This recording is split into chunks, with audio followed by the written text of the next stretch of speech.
நார்மலாக ப்ரெக்னென்சியில் வந்து through out pregnancy வந்து உடல் எடை வந்து 10 to 12 கிலோ அதிகரிக்கலாம். ஃபஸ்ட்டு 3 months வந்து உடல் எடை வந்து ரொம்பவும் அதிகரிக்காது.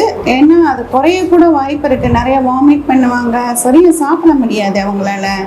ஸோ அந்த உடல் எடை வந்து ஃபஸ்ட்டு 3 months வந்து ரொம்பவும் அதிகரிக்காது. 3 months கழிச்சு நான் வாமிட்டிங் எல்லாம் நின்ற அப்புறம் சீரான வேகத்தில், அதாவது மாதத்துக்கு 2 கிலோ அதிகரிச்சா போதும். ஸோ த்ரூஅவுட் ப்ரெக்னென்சி ஒரு 12 கிலோ வரைக்கும் அதிகரிக்கலாம். ரொம்ப அதிகமான உடல் எடை அதிகரிக்குது அப்படின்னா சில காரணங்கள் இருக்கலாம். இப்போ 5ஆம் மாதத்தில் உடல் எடை இருந்திருக்கும், 6ஆம் மாதம் செக்கப்பில் பார்த்தா 4 கிலோ அதிகரிச்சிருக்கும். அதுவும் வந்து தவறானது தான். அப்போ நம்ம வேற காரணத்தை திங்க் பண்ணணும். ஒன்று, குழந்தையோட உடல் எடை வந்து அதிகமாக போகலாம், இல்லை தண்ணி சத்து மிக அதிகமாக போகலாம். மாதம் 2 கிலோ அதிகமாக போதும், அது நார்மலான உடல் எடை தான்.